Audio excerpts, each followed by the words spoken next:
Sick of your cat being one hell of an arrogant feline? Want to find out how to get its attention and respect for once in your life? Come on down to Puss in Boots Boot Camp, where we train your kitties to act more like an obedient and loyal puppy dog. My cat came back and it sure as hell is a dog now. It barks, it sits, and I even teach it to play fetch. Make your cat your bitch at Puss in Boots Boot Camp. Proud sponsor of Calculated Drivel, the Freedom Frontier.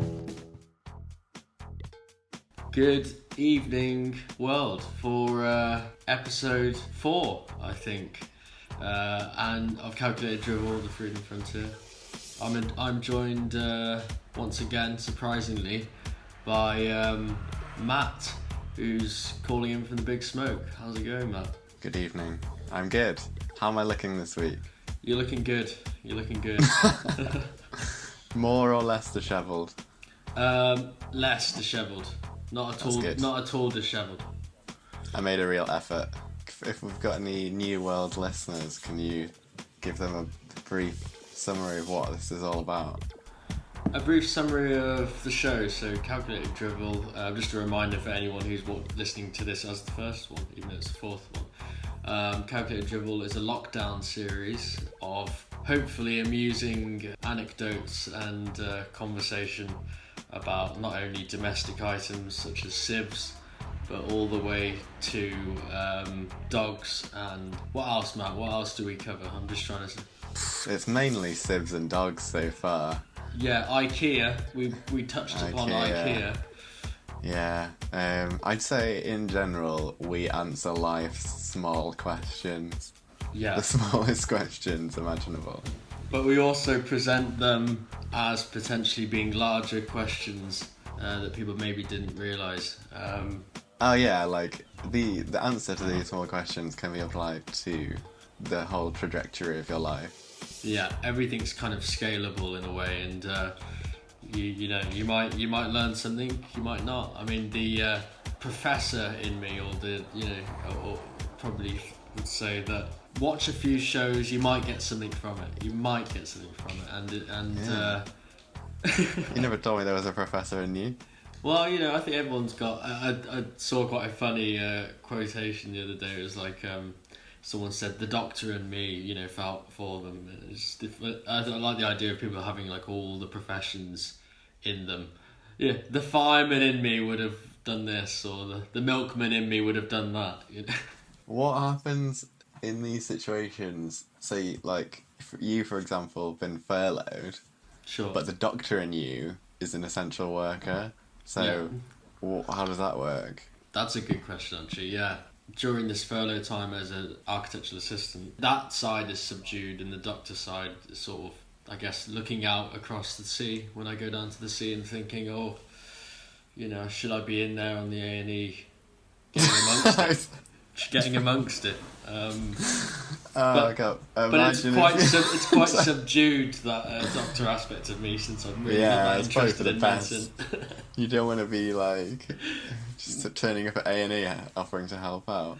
Yeah, too many cooks spoil the broth, and that's if they're all cooks. What if someone's not even a cook? Then they definitely spoil the broth. that is one hell of a quote. Too many cooks spoil the broth, especially if one of them's not a cook. Yeah. What, would you agree with that, Matt? If you were to sort of... Yeah, definitely. Especially if they're trying to cook. What would be the worst profession? Here's a question. This isn't a scheduled one, but this is a bonus round. It's a pre-questionnaire bonus question. And this one is, Matt, if you could pick the worst profession to go into a big, busy New York kitchen to do a shift and just help out around the kitchen and sort of Michelin star level, like precision, what would be what would be the worst profession you think to throw in there? And what would be the best, or the most deceptive? You didn't necessarily... The best? Probably a cook. Yeah, well, no, you're not allowed to say chef or a training cook. Maybe like best, I think it's go for like microbiologist or something. Someone who technical. like can maybe, especially if it's Michelin star, you can really drill into the science of it all. Worst, probably like javelin thrower. That's, Yeah. that's my initial thought. Yeah, that makes sense. I You do. wouldn't- I don't. I'm imagining. Obviously, I'm not saying that javelin players can't cook, but I'm imagining them trying to like stir the broth with a javelin and like in their Yeah, I gym mean, kit. if there are any Javelin listeners tuning in, they may no longer tune in because maybe they're great cooks, Matt, and you've just generalised. Well, if you are, Javelin. write in. Yeah. Yeah. Put a comment. Send us some broth to the Yeah, Calculated yeah. Drivel PO box. Yeah. Do you want to give yeah. the address? If they want it, they can find it. Put a comment It's- or get in touch. Yeah. Get in touch. Email us some soup. Yeah, we had a competition week last show, which involved a little design competition for people to win a Calculated Drivel T-shirt, and the competition was to draw or not draw, either draw or Photoshop William Shakespeare into a Lotus Elise. We were inundated, weren't we, Matt? But there was one that really stood out. For me, it was the kind of sly smile on Shakespeare's face. Really matched the kind of arrogance of a Lotus Elise driver. Yeah. So yeah, it was a rollover week as well. So that is going to be 2 T-shirts sent to that lucky winner. Yeah. Would you like to mention their name on the show? No. No. Puss in Boots Boot Camp, proud sponsor of Calculated Drivel, the Freedom Frontier. Thanks again to Puss in Boots Boot Camp for sponsoring us. They are a loyal sponsor, and we thank them for everything they do. How have you found it since we've had the cash flow from Puss in Boots Boot Camp, like keeping us afloat? And I mean, how have you felt? In these difficult times, it's nice to just be able to relax and just don't have to worry about money anymore. It's a very lucky situation to be in. What about you? I'd say the same. And the fact that we've got interest with a couple of new sponsors. Have you heard about the new sponsor? We might be revealing later on in the show. I've not. It's news to me. I got a call from a chap from Mississippi, and he owns a company which is, I guess, it's like a toy in a way for kids to play with in the garden and stuff, but also something that I guess adults can get involved with, and it's called Mississippi Mud Pies, and it's a type of soil that is very good for just growing fruit and vegetables in general, but also it can be used to make those children's mud pies that they enjoy making in the garden. So it's nice. we're going to be revealing their sponsor ad later in the show. Nice. You could say they were a kind of clay soil. Yeah. Were you a mud pie maker in the garden? Nah, As a I was child? very much trying to keep things clean. I actually have a vivid memory of being on a... So as a child, I was scared of pretty much everything. Right. And I have this very vivid memory of being on a walk with my parents and, like, in the countryside. The weather wasn't great. There was lots of mud everywhere, and we were walking down this, like, farm track, and we came to just this huge puddle, and we couldn't go around it, Yeah. couldn't go over it, had to go through it, as Yeah. the old saying goes. Yeah. And I just couldn't face it. Just like the thought of having the mud, getting wet. I just stood there for probably about 5 minutes with my parents trying to convince me that it was going to be okay. And then I realised that I was wearing wellies, and then I just walked through it and it was fine. So you weighed it up for like an extended period and then realised you won't feel a thing if you just continue walking. Yeah, I think maybe I was quite new to the concept of Wellington boots, and then it's like, Yeah. oh no, these stop you from getting wet, so it's fine. I mean, if But you were an alien and you arrived on Earth and there were a pair of Wellington boots next to in front of a walkway through the woods, and maybe, I mean, they didn't have any shoes on, they might not even notice them. They might just walk past them. They might think it's a plant. Yeah, if it's green, I'm not saying if it's growing. If it's olive green, and like quite often they are, because they blend in with the woodland, you think, oh, is that some sort of something that grows? earlier on today I had a thought which I found quite amusing. I thought I'd sort of share it with you guys and share it with Matt live on the show. I went down to the sea a bit earlier on in Brighton with Carla and sort of lay there on the rocks in the sun. I had a can of Stella at the time, and I took a sip and Beautiful I thought, picture. I took a sip and looked out and thought, I'm going to go in the water briefly. And I remember when Matt came to visit Brighton, him and I did go for a swim, and Matt wasn't sure about going in. And during this time that I've been furloughed, I thought, right now, if there was a split screen TV show, and it had you on one side at that exact time earlier this afternoon, and myself on the other side, it would have been me on the beach with sipping a Stella, looking out across the horizon, and it would have been you chained to, not chained, but locked sort of in a way to a computer screen working. Oh, I don't know where you're going with that. 'Cause we said we'd never talk about the chaining event. yeah, Christ. Charity event, but Matt found out the difficult way. Anyway, we digress. So that was one of the first things that I thought about for the show. It's very sunny. It's very hot. It is in London, at least. I don't know about you, Mark. And last night we ate dinner outside. We got a kind of communal garden outside our flat. It's a garden, but you can only access it if you live in this big block of flats, which means that everyone hanging out in the garden is like a big mix of all these different people, ranging from like young young professionals to retirees, young families, everything in between. It's just like a whole like cross section of society. Yeah, it's quite cool. And one of the groups that was also enjoying the sun in the garden last night was a group of lads who I would describe them as metal lads. So they all like the kind of people who listen to metal music. So like all dressed in black, long hair, a lot of beards on show. Yeah. A few like dreadlocks as well. Okay. And they would have a great time. They were pretty pissed. And at one point, two of them just started scrapping. Right, sure. And they were like rolling around, kind of like wrestling each other to the ground and just like rolling around in a little bit of shouting, which was quite a contrast to the rest of the garden, which was literally like a group of children having a water pistol fight and like people having a barbecue, people sitting playing cards, that kind of thing, and these like guys scrapping. Metal lads. Yeah, the metal lads scrapping, and then they stopped. It calmed down. Everyone like trying to work out if it was a real fight or not. Then it kind of died down a bit, and then I think what they had was they brought down a big kind of cooking pot full of ice to keep their beers cold.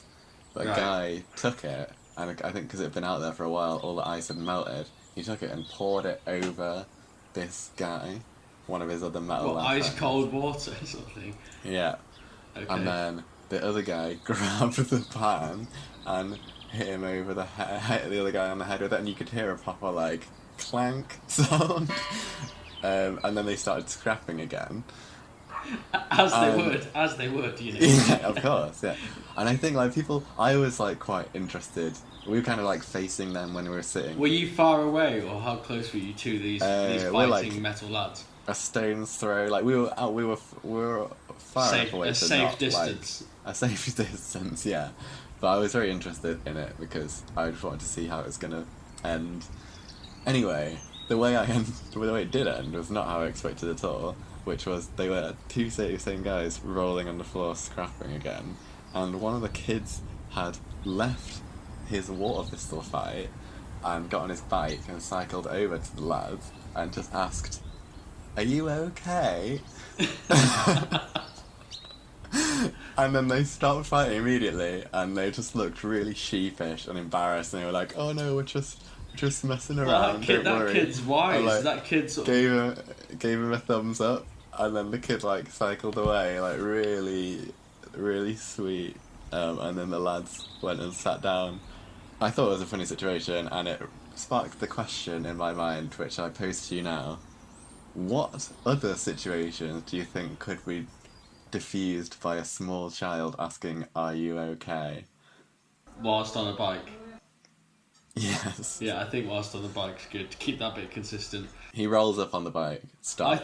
I think he. And could... I want like the most like the biggest event possible that could be stopped. Okay. Can it be an event that happened in the past? Can this involve a historic event? It could be something that didn't get stopped though. I think one of them that springs to mind, and this will be one for the tennis fans out there. I think if we go back in time to when John McEnroe was shouting at an umpire at Wimbledon Lawn Tennis Club, and I can imagine this little kid just cycling across somehow the centre cycling. court. yeah, I imagine him circling McEnroe in a very slow. Does he come out of the changing rooms, or does he have his bike in the crowd and like walks down over the barrier? I think he's in the area where they have wheelchairs and people are parked up, and he's like on a seat with a small tricycle. I like the idea of it being a tricycle more than a bike. Yeah. You don't That's mind me even changing more... that detail. Yeah. Even more innocent.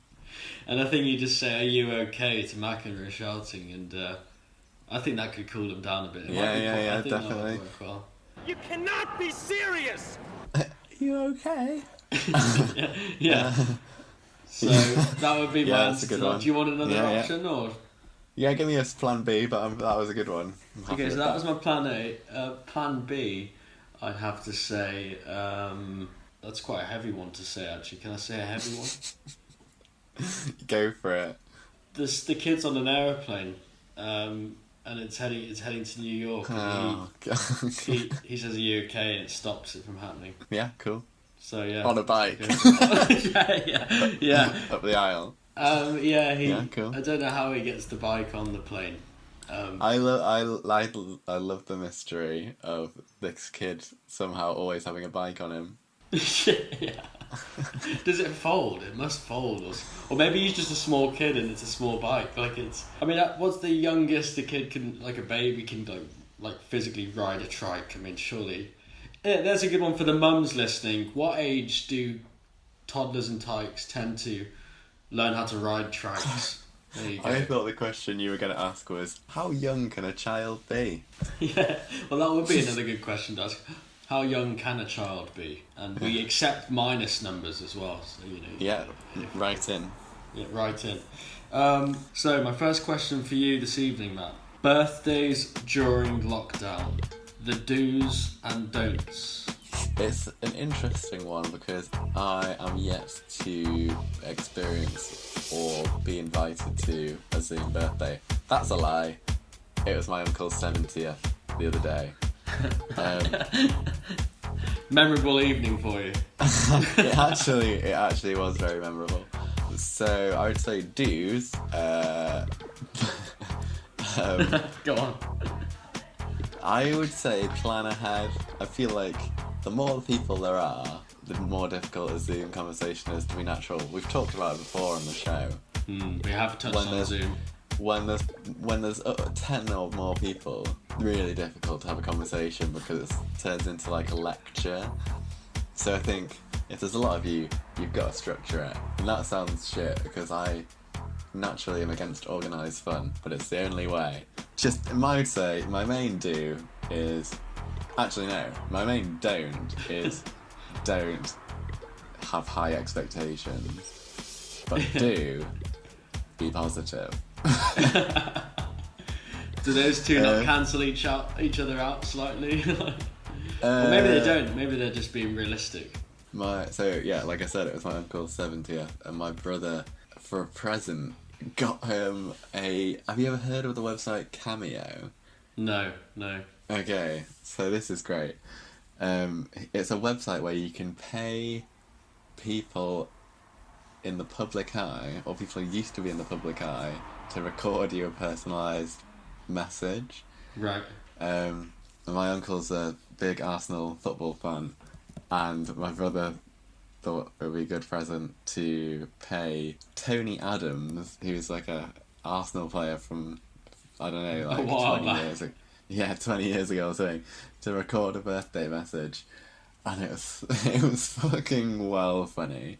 I think, like, like, we were expecting it to be him being like, "Hi, here you're turning 70, happy birthday," and that'd be it. But he literally rambled on for about 2 minutes, and he just went off on one. He ended up singing "Happy Birthday." Wow. Um, Tony Adams, shout out if he's listening. yeah, if you're Keep up the listening, good work. Tony, thanks for a great message. You really delivered. Oh, it was just great, and he ended up just like shouting up the Reds, like that. He signed off the whole thing by just shouting up the Reds. It was That's great. brilliant. So yeah, that's another do. Pay Tony a Adams.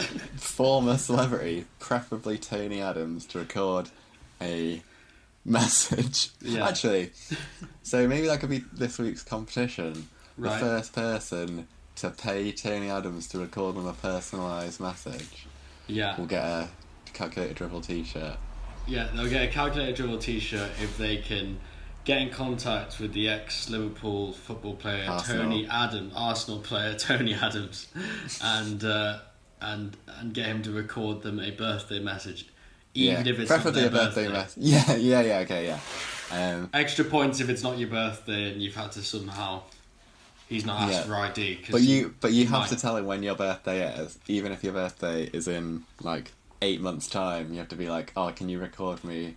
That's actually really weird. I don't think anyone's ever asked them to record themselves a message. "Can you wish me happy birthday?" It's like a bit desperate. Yeah. So do that. Slightly. Great. Very desperate. Yeah. Very desperate, actually. Yeah. And upload your videos to YouTube and comment the link down below. Yeah, and that'll be one Calculated Drill t-shirt if you get that. So Yeah, it's not a rollover week this week. no rollovers this week. How about you? Have you had any? Any birthdays? We've got Carla's birthday coming up on the 29th of May. And then You could get her a personalised message, maybe. Have you got her a present? a personalised message from an ex-Arsenal football player to wish Carla a happy birthday. Yeah, She's a gooner, isn't she? Yeah, I mean, what's the phrase? It's the thought that counts, even if it's very irrelevant. Yeah, that would be good actually. Yeah, just start getting Tony Adams to like do send Kim Kardashian a happy birthday or something. I don't know. It's just funding his retirement. Do you think Kim would appreciate that? If you're listening, Kim, let us know. Drop us a message if you think she would appreciate that.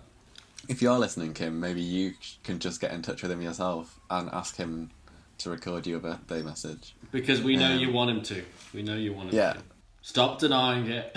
So have you got any plans for Carla's birthday? And are you going to be taking my advice? Do be optimistic. Organised. What was it? Do be organised. But don't have high expectations. Do not have high hopes. Do pay Tony Adams to record your personalised birthday message. Yeah. It's pretty much that. I've got Just now those that I've three. got that advice, I'll go with those three. That's why I asked the questions.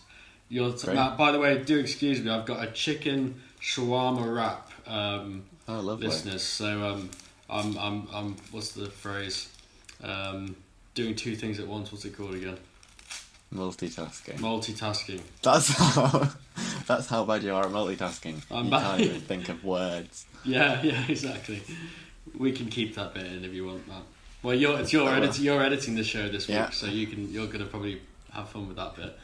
For those who aren't aware, we take it in turns to edit the show, so you might notice that the odd number episodes may be better edited or worse edited. How is it? Talk me through it. The chicken wrap is delicious. Nice. So right, whilst you've got that mouthful of food, I'll move on to my next topic. Please go ahead, Matt. Next topic. It's a new format, and it might not work, but I think I'm willing to take the risk.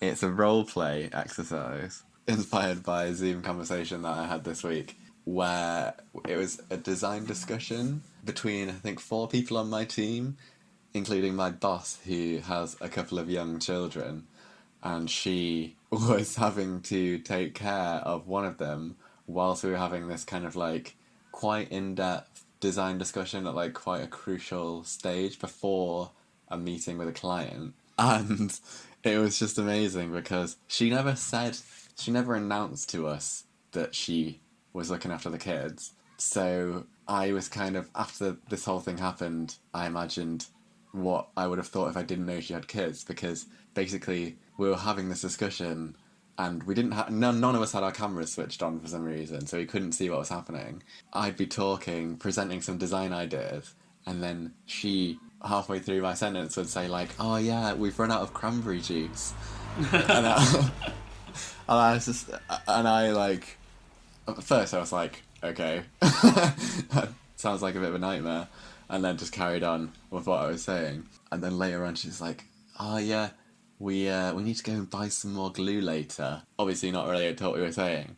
But then one thing that really kind of almost backfired, I think, was when someone else was presenting what they'd been doing. And I think, because I couldn't see her camera, I can't confirm this is true, but what I think was happening at the same time was her little daughter was showing her something that she'd done and being like the kind mother. She was saying like, "Oh, that's really nice, oh great," but it sounded like that was her response to this guy's like in-depth research on this design project. So he spent a week working on this stuff, and the response is, "Oh yeah, really good, oh," and this is like a senior architect who's like 40, and that's the response to his design. And that made me think, could I twist this into some kind of calculated Drivel-esque exercise? And my challenge to you is, I've not really thought this through, but I'm going to go with it. Go for it. I'm going to be acting as if I am presenting something to you in a work environment, and you have to respond to everything I'm saying, but also your responses to me have to also be a response that could be to a small child. Okay. That sounds like a very, very amusing roleplay. So just to clarify, what is happening is Matt will be presenting a design idea as if he's on a work conference call and he's a senior professional, and I am slightly more senior than Matt, but my child keeps distracting me during the call, and I'm going to impersonate that the responses that I might say to that child who's trying to inadvertently interrupt the business meeting. So Matt is going to take it away, Matt, and I'll try my best to follow. So yeah, Mark, as we kind of talked about last time, I've done a lot of work on this pyramid design that we for the big event. Shall I go through it now? Sure, take it away. So yeah, we've done a lot of kind of research into the facade, but we're really struggling with kind of the potential reflectiveness of the paneling. Oh, that's really good. Okay. Sorry, go on. But we're, like I said, we're kind of struggling because we think it might be a potential kind of health and safety issue. I don't know if you agree. I think the pyramid is such a classic and most iconic piece of... Leave it. We'll have turkey dinosaurs later. So... Is that fun that... Is that... So okay, I'm just going to write this down. We want turkey dinosaurs instead of the glass. No, I think in terms of the pyramid, you keep the pyramid form, but I don't know, since it's going to be for the design, as you know, is going to be related to the Natural History Museum, I feel that the dinosaurs, maybe some hieroglyphics or some kind of dinosaur installation. So just try and bear that in mind as you work on the pyramid design. If there's a space where you could have a Diplodocus skeleton or some of the stuff that we're going to have to fit in the design. Right. Okay. Just a thought. I mean, just something to think about. Yeah. No. Well, as you work. You're the boss. I'm slightly concerned that it's getting quite. We're very close to the construction date. And we haven't mentioned any of this to the client. Do you think? Leave it. Do you think we need to leave it? Okay. So I just go ahead and not talk to the client. Talk to the client still. I think still talk to the client, but just explain the budget's gonna. I mean, because they're asking for extra things. I mean, we didn't know we were going to be doing the dinosaur exhibit until I got a phone call last week. Okay. So I know that's something that I should have mentioned to you earlier on, and you've had to sort of integrate that. But if you can figure out, I think it's mainly the Diplodocus skeleton that needs to be put on display. So if you can find space for that, that would be okay. Fine. And the kind of budget issues we talked about, are we going ahead? Don't worry about the budget. Okay. Wow. No, I'll look later. You can look at the budget later, yeah? Yeah. Okay, great. Alright, well that's cleared everything up, thanks very much. So, that was a weird conversation. Ladies and gentlemen, tell us about that feature, let us know what you think. It's like it turned into immersive theatre. I probably should have thought about what I was going to say beforehand, because I actually could have planned that. But what did you think? Did you enjoy the... It's good. I was picturing it in my head. This kind of very reflective dinosaur pyramid. If anyone wants to visualise that for us, please. Yeah. Is a t-shirt up for grabs, or is that more? If it's good, there's a t-shirt in it. Yeah. For you. God, we're getting a lot of t-shirts put out. Matt, are you ready for your next question? Yeah, go for it. So, Matt's question number 2. Friday nights during lockdown. The do's. Take it away. It's very similar to birthday parties, I'd say. And so the only real bit of advice I can say is to get Tony Adams to record you a personalised Friday night message. Wishing you a good night. And just up the gooners. Yeah, so I think that one, even if you're not an Arsenal football fan or past fan. Oh yeah, he's just a really positive guy. Yeah, he'll add energy to any situation, any occasion. And do you want to? I think you've hit the nail on the head there. I don't think you need to mention another one. Do you want another question? Yeah, go on. That was an easy one. That was an easy one. Now the next question is. And this one's related to Santa Claus or Father Christmas. So, world listeners, here we go.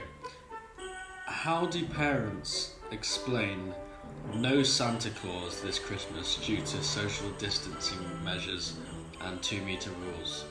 People are not meant to be visiting other people's homes, especially in the dead of night during the festive period. Now, with the virus being associated with colder weather as well, how do you navigate that terrain? What's the actual question? How do you tell the kids that he doesn't exist? How do you tell the kids that Santa Claus maybe for economic reasons will not be dropping off as many gifts / not being able to enter the property? Well, I mean, it's a perfect excuse, isn't it? I mean, if you're finding it quite hard, if you're living a life where you don't have any sponsors and you're kind of struggling in this isolation period, then Santa having to socially distance himself is the perfect excuse not to buy any presents. I think it's a win-win. But then if you're worried that the children are going to think that Santa's arrival is going to contradict the social distancing guidelines, you can always just go with the whole he's magic, he's immune. He takes time with him and all these sort of things that we heard as kids. And if there are my mum once said that when I said how does he get around so many houses in one night around the whole world? I mean, just looking at London would be a challenge. North London in one night. Yeah. You know, and how does he land on pitched roofs is another one. Yeah. And I remember in terms of visiting so many houses, I said that to my mum. Like, well, how does Father Christmas visit so many houses? And she said he takes time with him. And I just thought, what the hell? I thought, that's not I love that. It's like so philosophical and baffling for a child, but it's like immediately ceases the debate. That's great. I mean, It's how like, would you interpret that as a 28-year-old chap? I'm actually 27, but 27. but as a 27-year-old chap, he takes time with him. So is he in control of all time, and he distributes it? I don't know. Or is he taking the time away? If he's taking it with him, away from you, then I guess he has more time. Yeah. If he's taking time, okay, is that what it means? He's taking time, and therefore he has more time. And if you have more time, you can go to more places. More property visits. Yeah. Essentially. I mean, I guess that's the thing. That makes sense. Kind of. That still reminds me, actually, of my personal relationship with Santa, and how we've had quite a turbulent relationship. How so? As a very young child, I was a big fan. I thought he was great. We got on fine. And as a side note to that, I'm talking the age when you like have a dummy. Yeah. And I was as a small child, my mum tells me I was very attached to my dummy. And I think this is probably one of my earliest memories, actually. I was very attached to this dummy, and I woke up on Christmas Day and I couldn't find my dummy. And I was like crying to my mum. It's like, where is it? Where is it? I can't find it. And my mum, who's not a trained actor, said to me, I don't know. I think Santa must have taken it. Wow. And then I was just stunned, and I couldn't find it. So the only explanation is that he did take it on Christmas Day of all day. Whilst you were asleep. Yeah, whilst I was sleeping in my bed, he came into my bedroom and took it, which is pretty horrible. Yeah, that's not a nice thought. Just thought of anyone who you don't know. Santa or not. What's he gonna do with it? Does he still have it? It's kind of horrible to think about. But anyway, since then, that was the end of any relationship I had with Santa, and he was, at least metaphorically, symbolically dead to me. So there you have it. Jingle all the way. We. What was your relationship with Santa? I remember the year because I was a huge fan. I remember getting plastic Hulk toys. I remember getting one plastic Hulk toy that was supposed to break out of these locks. It was like super strong, as you'd expect with a plastic Hulk toy. Yeah. But it broke like the unboxing day, so I then had to somehow. My parents managed to sort of manifest this sort of Santa return thing whereby I packaged it back up and we posted it somehow. Oh yeah. And I did because I wanted to post it into the letterbox, or like take it to the post office. Did it have like North Pole on there? Yeah, but then how do you navigate that as a parent? Okay, we can't put North Pole on it and then say anything to the person at the post office. So they sort of took it and then posted it for me. A couple of days later, this package arrived and it was a new Hulk toy. It was actually a different plastic Hulk toy, which I wasn't sure about at first. I thought I just wanted to get a like-for-like replacement, just because But I mean, if the elves are making them, they're not all going to be the same, are they? No, exactly. I mean, there's the sort of, I was going to say human error, but I guess it's elf error. I mean, I know Lord Father Christmas runs a tight ship on the North Pole, but do you think there's many abuse claims from elves or workers there? Do you think there's a bit? No, I mean in terms but of just. In all seriousness, they have to produce a lot. I've heard it's awful. Yeah, they have to produce a lot of toys in a short period of time. Yeah, you can't deny that. Are you homeschooling your kids in quarantine? Want to keep them entertained on the yard after they finish their Pop-Tarts and homework? Say no more, say no more. We bring you Mississippi Mud Pies, the latest salt-based entertainment for kids. My kids just love making Mississippi Mud Pies. All 13 of them. Mark, come outside and see my latest mud pie. There they go again. Mississippi Mud Pies, proud sponsor of Calculated Drivel, the Freedom Frontier lockdown sessions. Oh yeah. This next question is quite specific, and a little bit of preamble would be nature documentaries in general. Do you like watching any nature documentaries, and do you like watching any segments on birds in general? So specific. Yes, I'm a big fan, and I especially like the dancing birds. Don't know if you've seen them. The ones that like, it's like always the male one that's really brightly coloured, and they have to like dance to impress the female. The courtship stuff's always very fascinating.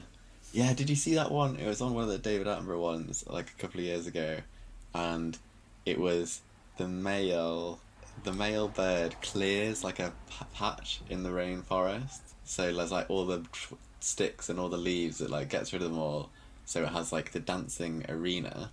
Yeah. It has like this weird thing where it like reveals its kind of throat area, and it's bright green, and it's amazing. And I can't remember exactly what David Attenborough says, but it's something along the lines of, "He truly is the brightest leaf in the forest." And I almost cried. So, world listeners, it sounds like we've got a bird documentary fanatic on our hands, which helps a lot for this question. Good. So, would you make a documentary on puffins, brackets, highly paid, so it's, yeah. Would you make a documentary on puffins? Would I? Yeah, and you'll be highly paid for it, so the funding is going to be there for you, and the paycheck is going to be quite substantial.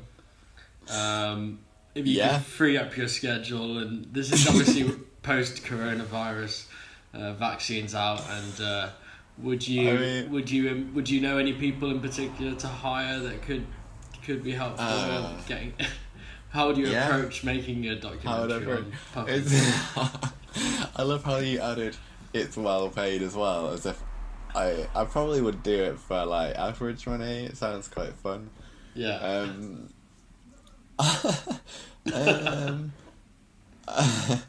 Yeah, definitely do it. I'd go to the Yorkshire coast as well, because up here that's a good place to see him. I'd try and cobble together a team of friends. I don't really know anyone who does like video stuff, but I'm sure we could work it out. Weirdly, I have actually been to a puffin sanctuary with my friend Chris, who potentially is going to be a guest in a couple of episodes.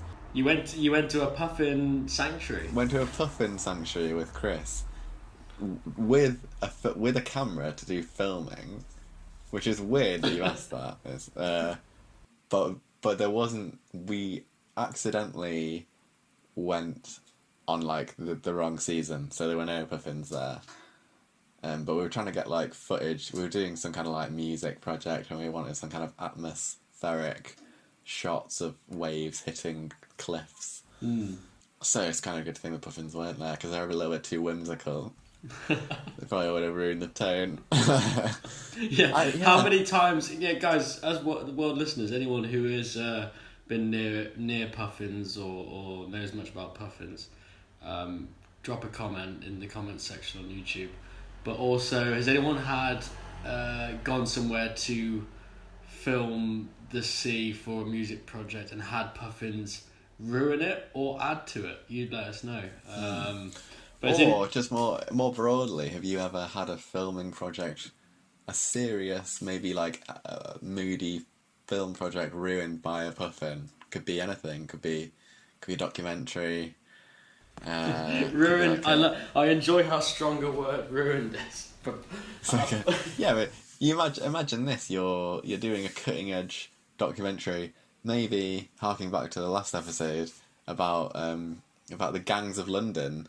You're doing a feature. Maybe you're filming some drill artists rapping about their gang issues, and then a puffin flies into shot. Game over. That's just Yeah, that turns it into a comedy. Yeah, you can't and you can't get that footage back as well because it's difficult to interview these people sometimes. And maybe they start rapping about the puffin, and then it's just like, It gets messy after that. yeah.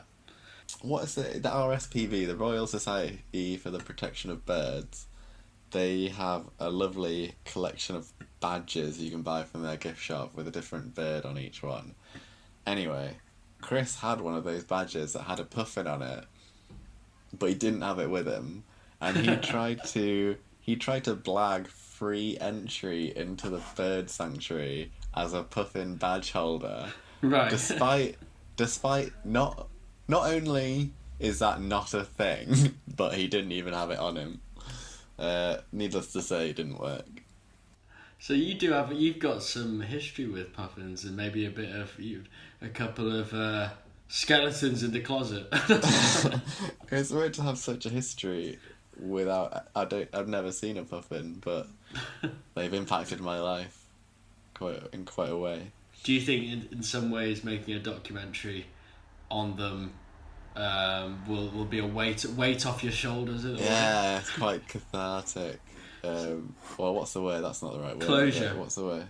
Yeah. Just like, yeah, put an end to that chapter of my life. Yeah. Well, there you go, guys. Just you learn more about Matt every episode. He would do a highly paid documentary on puffins, not just for the money. If anyone has the funding for that project, then comment down below. I'll do it. Go on. That's it.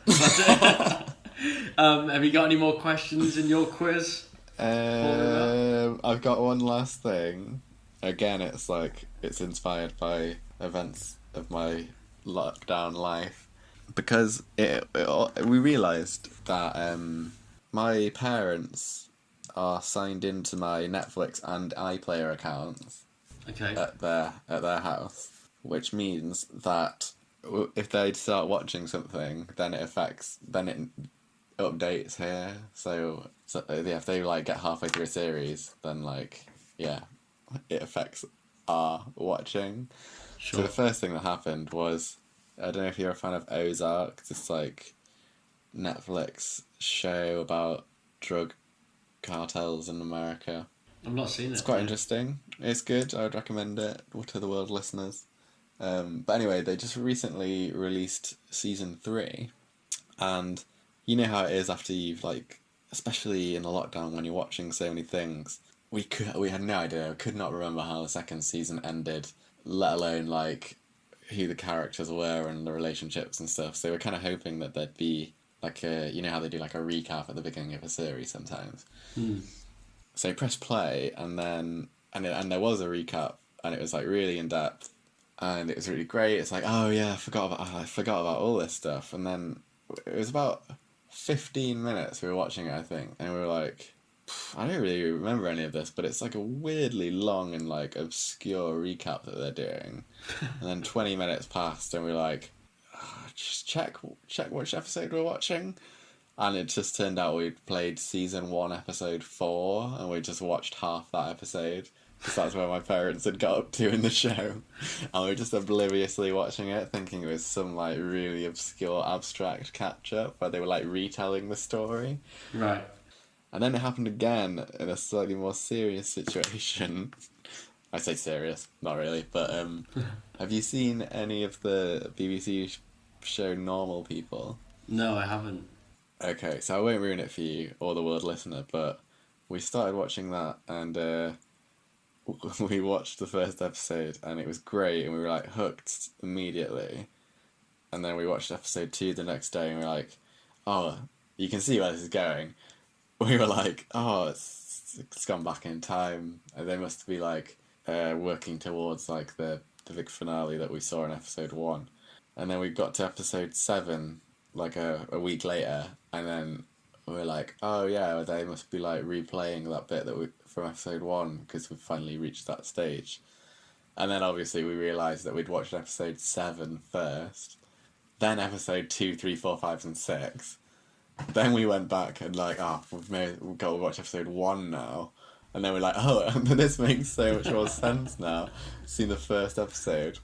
Then we watched episode 7 again, and then we watched the rest of it. I think we watched 12 episodes overall. It was a bit mad, but it actually worked surprisingly well because it's a story of a relationship between two people, and like a quite pivotal thing happens in episode 7, which is also something that's featured in the trailer for the show.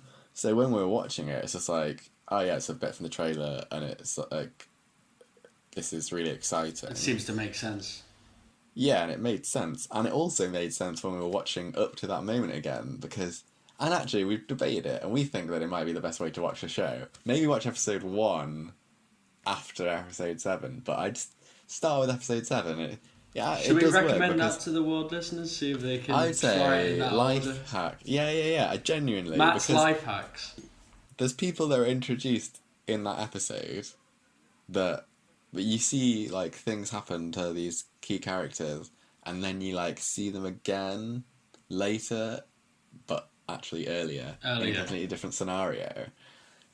And it's really interesting. So yeah, do it and let us know what you think. And do you so you recommend 7, 1, 2, 3, 4, 5, 6, 7 again? Was it? Yeah.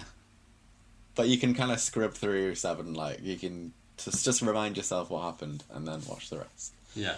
Okay. That's my top tip. Have you got any other bits, Matt, or shall I ask you your final question? So, this one, since you're dry, this one's actually going to do the opposite.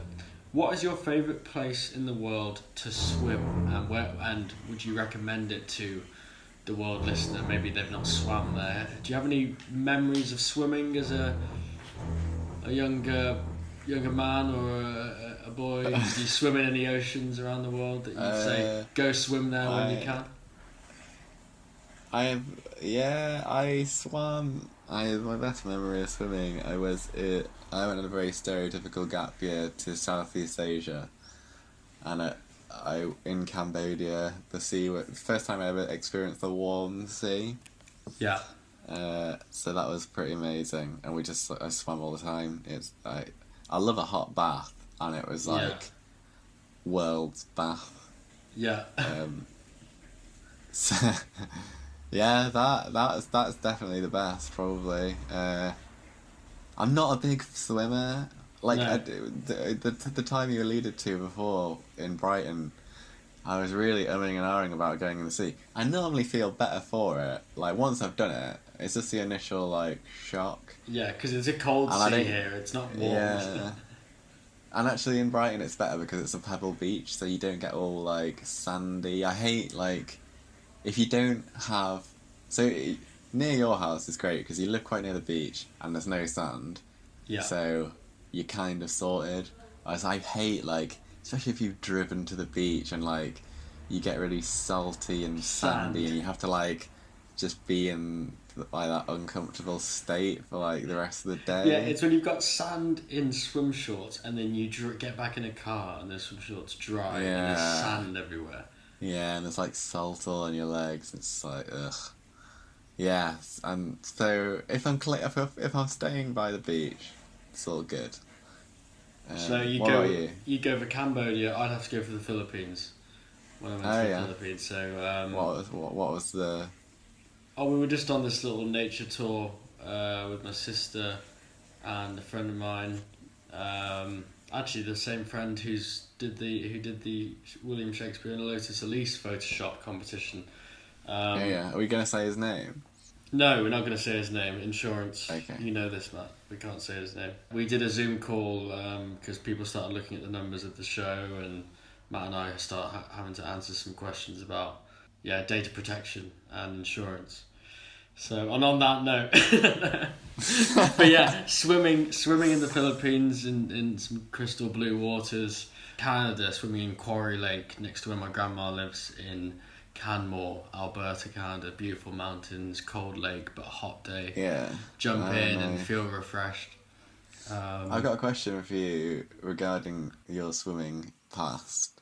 Which location would be improved by the addition of a puffin, and which one would be Destroyed. worsened by the arrival of a migrating puffin. The one that I think would be improved the most would be Quarry Lake in Canada. Guys, give it a Google or a YouTube. Quarry Lake, Canmore, Alberta, Canada. And I think a puffin there would make it even better. And I think a puffin in a sort of old leisure centre in Hull. Not that I've been to one. I don't think it'd be good to have a puffin there. But for someone who no, I don't think it's a good environment for a puffin. Fuck the puffin though. But what about you? I don't think it's a good environment because you gotta be careful with. There were some water parks that I went to. It wasn't clean that much in England. My dad was like, "Yeah." I was like, "Did you enjoy going down that big sort of like torpedo slide, Dad?" He was like, "The place isn't very clean here at all." And I was like, "You don't notice when you're a kid, but like if you're in swimming pools and it stinks of chlorine when you look around, it's just like you go under the water and maybe the tiles aren't quite like polished, clean." There's a lot of traffic through these sort of places as well. Probably not so much now, for obvious reasons. But yeah, I don't think a puffin's there. It's a sad memory. But as an adult or a child, if it's a bit of a depressing kind of, I'm imagining like a 60s kind of Brick. Grim leisure centre. Yeah. Sounds like it could be brightened up by the addition of a whimsical puffin. It is whimsical. Comment down below.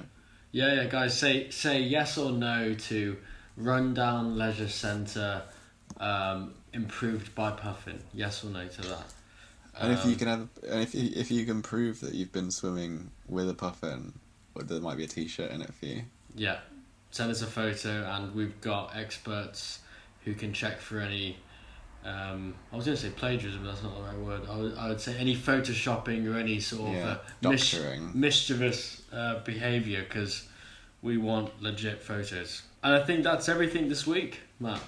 And world listeners, keep your comments coming in. Thank you for tuning in to the last few shows. Matt will be editing this one in the coming week. Yeah, you're trying to hunt down a puffin sound effect. Yeah. What noise does a puffin make? Well, there's another one in the I'll comments. tell you now.